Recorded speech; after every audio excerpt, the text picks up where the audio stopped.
Hello, Falcon families. I'm Adriana Northcutt, the assistant principal here at Thunder Mountain High School. I'm here in partnership with NAMI and Juneau Suicide Prevention Coalition. This is the first of a 6-part series about how to improve communication and therefore wellness at home. I am really excited about this series in this environment we're in, and our students feeling a little bit of isolation, and our families just really trying to find the best way to support their students. I think this series is going to be really powerful. As a parent, I'm really looking forward to learning some new ways to engage with my children at home to really build positive relationship, positive communication that will be long lasting in our family.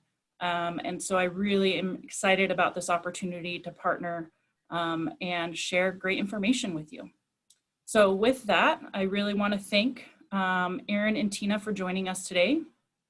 And would you mind introducing yourselves, your role with NAMI, and the goal of NAMI and Juneau Suicide Prevention Coalition? And Tina, would you mind starting us off? Certainly. Thank you, Adriana. Before we get started, I'd like to first acknowledge that we are on the ancestral land of the Akwán and the Taku Kwan. And my name is Tina Diasis Wright.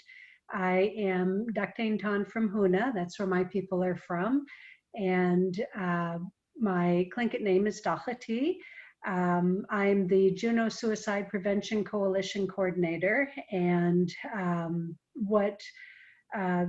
part of what the Juneau Suicide Prevention Coalition does is we promote positive mental health, knowing actually that mental health is suicide prevention. So I want to thank you. I also want to thank you from a parent standpoint. My children are grown now, and some of these tips I didn't learn until my children were grown and in part of my professional development. So thank you so much, Adriana, for making this available. Hi, everyone. My name is Aaron Surma, and I'm with NAMI Juneau. And similarly, we promote good mental health in our community. We have support groups, we do advocacy. A lot of folks call us and just want to know what to do because they're in a first-time situation where them or somebody they love has some kind of mental health issue and they want to know what the next steps are. So we are always available to help. Great, thank you. So I'm sure everyone's wondering, what is the goal of this talk? And so I am so excited to have you here and honored to be partnering with your organization. Again, our focus is How to Build Relationship series. Tina, can you describe the goal of our discussion today? Absolutely. So as you said, Adriana, our goal is how to increase communication and our relationships inside the family unit. We know that positive relationships is a huge protective factor for our children as well as for ourselves as we and our community, right? So as we learn to relate with each other in positive ways and support one another, that also makes for a strong community. Great, thank you. So how to build relationships. So Tina, can you talk a little bit about this graphic and how it will guide our discussion today and our future discussions? Yes. So what we'll do is you'll see there's 6 photos there or graphics rather, and we will go through each of those in a 6-part series. And the first one, which we will go through today, is we will learn how to check in and reach out, and that really connecting with our youth. And that one we'll concentrate on today. In following weeks, we'll also draw on our collective identity as a family unit. And that one will focus on that sense of belongingness and who we are to each other and our knowing that we are an important member of this particular group. The third one is anticipating our needs. This one for parents, and I think even for youth, anticipating our needs is kind of tricky. If we're not accustomed to thinking about it, recognizing ourselves as an important member of our group, that helps, I think, also to help keep the conflict down and knowing what our need is and putting ourselves in our other family members' shoes and understanding what their needs are as well. And how to set and keep boundaries. Some of us, are real violators of that. So that is another one that is important. And again, that helps us to show up in a healthy way, because this only works if all of our members are healthy, right? Us as adults as well as our children, and we serve one another. And then how to ask for help. That is that, like many things, is like a muscle, right? And learning how to ask for help. I don't know that that's a natural thing. And then engaging conflict with care. There's going to be conflict. There just is, right? And so how do we do that? Honoring ourselves and honoring each other. So again, today, the first part of this series is checking in and reaching out. And I do want to say that also through this series, one of the things that we'll do is we will have the voice of our youth. Sometimes it's, as parents, that's all we hear is we hear our voices, and we don't get to hear the voice of our youth. So we have some that are outside, and as we're developing our relationships, sometimes that voice doesn't come from our own kids yet until we develop that and make that space. Yeah, great. Thank you, Tina. So questions aren't connections. So as a mother, as an educator, a mentor, this topic really made me reflect on my own practices. And I find myself using questions quite often to access information from my own children, from students I interact with here at school as an educator, or even when I run into students that have graduated in the community. And so this really reminded me to consider how powerful the use of statements can be when engaging in conversations. So Erin, can you help us out and maybe talk to our families a little bit about how to initiate this practice at home? Yeah, absolutely. And questions aren't necessarily bad, right? Like if you ask me, hello, Erin, how are you today? And I say, we didn't really have much of a connection there. But if you ask me, hey, how are you doing? And I say, oh, well, I'm doing great for these reasons, but also bummed out for these reasons. And I wish you were here for this other reason. Like, great, like the question got to what we ultimately want, which is some kind of connection. And connection, like whether we all acknowledge it or not, like our brains are hardwired to connect. Like the good chemicals are released in our brains when we connect with other people, whether that's physically, emotionally, verbally, it can be over text. Like good connection is good connection, and it makes us feel better, and we need that connection. And that's why you hear folks talking about connection even more during a pandemic. So again, like questions aren't necessarily bad unless they're not getting what you want, which is ultimately a connection. And I think some of the statements listed here on the right side of this graphic help prompt that connection in a slightly better way. So the first example, how was school? You know, again, if that gets some wonderful response and you two can chat for 20 minutes, then that question was wonderful, did its job. But if it doesn't, if you're getting, it was bad, it was good, but nothing else, then statements can sometimes help. So the example here is you look like you've had a long day. And the reason that that statement is a good prompt is because the student being asked that question feels seen. Like, oh, this person questioning me understands that I've had a long day. Like they see it in my eyes, they see it in my posture, whatever it is. And being seen is a huge part of connection. And so right away, that statement, that prompt, that creates connection even before your student, your child has had a chance to respond. There's at least a little token of connection because you are telling that person, I see you, I noticed something about you. And that feels good. That always feels good. I think it's well illustrated also in the fourth item here, that maybe, did you get along with the other kids? Like, who knows how to answer that question? You don't necessarily know where your parents were coming from. You might be worried that like, oh, do they think that I always fight other kids? I don't know. So that statement to the right of it, I remember you were worried the other kids might not be friendly. Again, that shows that this student is being seen, that this parent remembers something that they told them, are following back up with them, know that like they were interacting with other people today and that sometimes interacting with other kids can be difficult, drawing back on that. So again, the statement prompts already includes some connection even before the student or the kid has a chance to respond to it. So it's kind of like feeding the fire before the person has a chance to respond. Like if I'm asking the question or making the statement, I am including a little token of connection before the person I'm speaking with has a chance to respond. So again, questions aren't always bad, but if they aren't getting you the connection you want, then statements like this, where the other people feel seen, understood, remembered, noticed, there's a lot of synonyms that mean kind of the same thing and fill the same need in all of us. Those statements can really be helpful.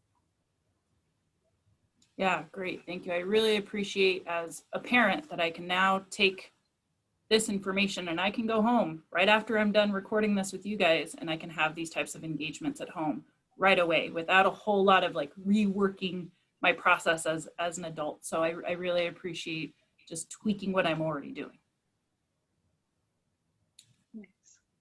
So as Tina had mentioned, a big part of what we wanted to incorporate in this series is making sure that we're really recognizing our students by involving the students in this process. So here, I'm really excited. A Thunder Mountain student, Taisha Furman, worked with Erin and gave some input, and she's one of our sources of strength students. So I really appreciate voice and her perspective.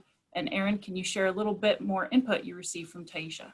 Yeah, so it was great. I told her that we were doing this presentation, told her it'd be great to get her input at some point along the way, you know, telling her like, hey, there's 6 different presentations. She said, no, let's do it right now. So we did it right then, right after Sources of Strength last week. Really cool.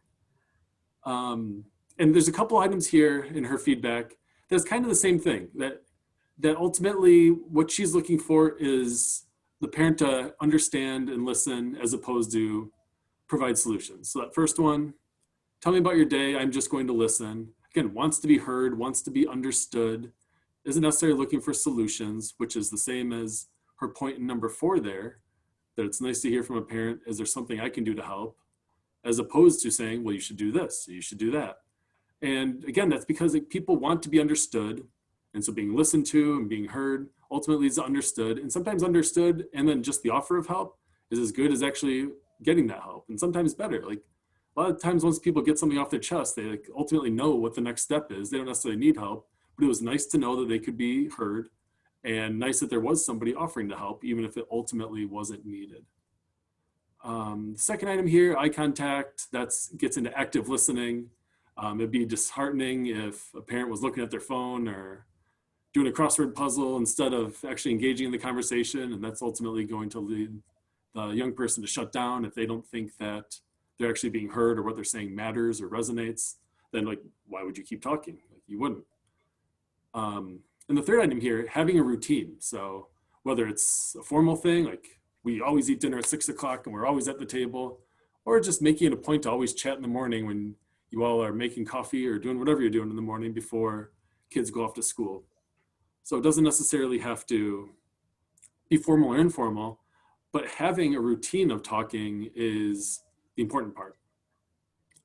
And make sure to keep it about your student. So when they're talking, let it be about them. You know, if they're upset with a friend or something crummy happened in class, that's their thing, their life. So letting it stay about them as opposed to feeling like a personal attack against the parent, because it's a kid existing in their world and interpreting things however they're going to interpret it, and being heard and being listened to and being understood is going to make them feel better just about immediately afterwards. And Taisha, in all her wisdom, knows that this isn't just on parents to create better connections. And so she is very adamant about including a piece here about the student's role in the conversation. And I think that there's two big takeaways here. The first is that if the student is giving an unclear or like general response, the parent doesn't really have anything to go with. The parent can't understand because the parent doesn't have enough information to understand. So if Adriana asked me how was school today, and I say, everyone was being dumb, everyone was all messed up, and like, how can Adriana and I connect? Like, there was no detail. There's no way that Adriana can relate to what I'm saying because I don't give enough detail, enough specific examples for it to be relevant to anybody else. So giving specifics, saying, I was upset at this person for this reason, or I was really excited when this thing happened, but then it didn't happen the way I wanted to. like that's stuff that anybody can relate to. Like maybe I get excited when I buy a lotto ticket and then I'm let down after I don't win it. That might be different than a student getting excited about something and then not, but it's still like you can relate to the emotional roller coaster of it. You can hear what they're saying and understand it and like have your own experiences that were similar in some way or another. So a student giving enough specifics so that their parent can latch onto something to really understand, because that's what we're looking for. We're looking for connection. Understanding is a big part of connection. And that second item about the student's role in the conversation is being patient. Different generations have different communication styles, have different just base knowledge about certain things, understand the context of different things differently. So if I was talking to a 15-year-old right now and they were telling me about how somebody was acting up on a social media platform that I don't understand, I don't even know if what they're talking about is a video or written or communicated all in emojis or hieroglyphics. I have no idea. Like, I just don't have the same context. So young people need to bring their parents along and give them context for the stuff they're talking about so that they can relate. Because either the communication style, maybe I just speak differently than a 15-year-old, or the context of the communication. And I think the easiest example is thinking about social media and the fact that I just don't understand most of it. It's going to make it hard to connect. So a student giving some background information is super helpful. Yeah, great. I really appreciate Taisha's input and look forward to hearing more of her thoughts in our future series. Great. Well, thank you all for this wonderful and important information. As a parent, I can't wait to get started. So Tina, what are some action steps I can take in my next interaction at home to start improving my ability to communicate with my kids? Well, setting some time, just set the time aside when you're building that relationship. So on our little checklist here, we have set a routine time to talk. And as Erin mentioned, that can be formal or informal. It can be dinner time at a specific time. It can be if you drive them to school, or when you go grocery shopping on the way, whatever, whenever that time is that you have. And that can be a special time. That can be something that's going to be cherished. And again, it's about developing relationship. So any time that you spend in where you are having these exchanges is really excellent. It's something that will be remembered. It also sets a safe time so that when you need a time to talk, that they know that there will be this opportunity, or will have already established that we can have these open conversations. So I'll just, shall we just go back and forth? And Erin, if you want to go through the next one. And Sure. Yeah, so like we went through earlier, make statements that promote connection. And again, if questions are working, if you say, how was your day? And kid can talk for 5 minutes, then awesome. You don't need to do anything else. The ultimate goal is connection. But if the questions aren't working, then make statements that help promote that connection. So I'd say keep the end goal in mind. You want to connect in whatever way you can connect, in whatever way makes sense to get there. right. And then making sure that it's clear that you are paying attention. And going back to those statements, if it's a statement that says, like one of them was, I was thinking about you at your test today, during your test today, that to me says that you're caring about me, and it feels very safe. It didn't ask how I was doing, because I might have bombed it and I'm not feeling good about it. I don't really want to tell you about it. But that immediate connection that Erin was talking about is that you cared enough. And so in the statements, oftentimes that's what it conveys, is that I heard about you, or I heard you and I was thinking about you, and the act of listening. So that again is critical. And again, that creates a safety in the relationship. The next one here, ask if help is wanted as opposed to just offering solutions. I think one of the tricky parts about being offered solutions is it makes you feel like the person thinks you're a dummy for not having thought of that in the first place. So if I tell Adriana, I'm so bummed out about the snow on my driveway, and she immediately comes back with, well, have you tried shoveling it? Like, I just think like, oh, Adriana thinks I'm a moron. That's no good. So asking if help is wanted. So I tell Adriana, I'm so bummed about the snow in my driveway. Adriana says, would you want help talking through how to get rid of that? Like, that feels better. And then maybe that's not a perfect example here, but in general, asking if the person you're speaking to wants help as opposed to just firing off solutions that may or may not be helpful. Again, it helps create the connection, and it's just nice to know that help is available. So offering help, even if the person doesn't take it, like they feel good knowing that help is available. I have to say, Erin, I absolutely love that. I think, you know, and a serious thought is that the other thing it does is it helps students or youth or anybody really, me, to be able to problem solve, to be able to think it through, and that I'm there instead of always enforcing what I think is right. And the reason I giggle is that I am a fixer, and I just couldn't even imagine that you wouldn't want my help, you know. And so the analogy of shoveling your driveway, you know, and then I think about that and some of the responses I get from my kids, no kidding, Mom, right? And so it's a good one for us to remember as parents. One is it does let our students develop that problem solving skill. And it doesn't convey, you know, that we don't have faith that they can do it ourselves. And sometimes our approach is not the approach that is going to be most comfortable for them. And it's just polite to ask if somebody wants help. So I love that. And then all of this, yeah, I make fun of myself because it's easier to do these days, right? My kids are grown. But it's practice. Life is so busy as parents. We have ourselves to take care of, our house to take care of, all of our loved ones, and it's a lot. So we go to, with stress, we go to what we know. So being able to take small chunks and just practice that and have grace with yourself, that's good, right? One thing, okay, so I didn't ask a yes and no closed-ended question. I asked an open-ended, or I made a statement. That's good. That's a win. You need to count your wins. You need to have the same grace that you would allow for your kids. And it's practice. It's a muscle. My heart just goes out to parents. There's a special place. We don't have instructions. And by the time you figure out one kid, right, it's different for the other one. So yeah, enjoy the process. You just described my life, Tina. I thought I had it figured out, and then the second kid threw me for a loop. So here we go, relearning. Absolutely.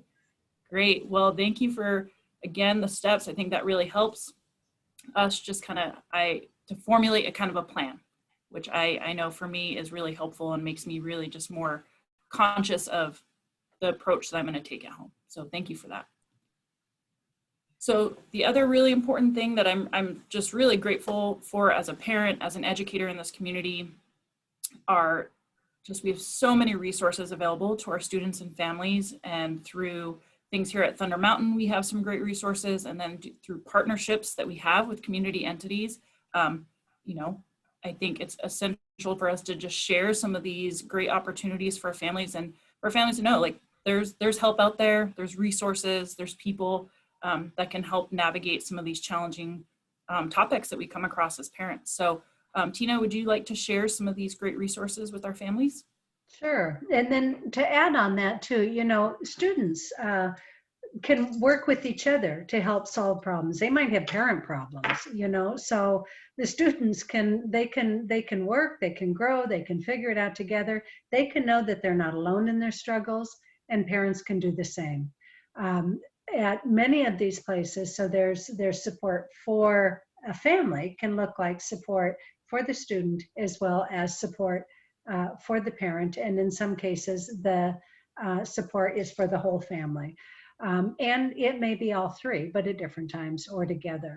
So the Teen Health Center and the Thunder Mountain School Counselors are two great ones. Your student can go in as individuals and get the help that they need. If you want some advice, I know I went to the counselors at my high school and just how to communicate with my adolescent son, and wow, I read a few simple things and it just changed our life, changed our relationship.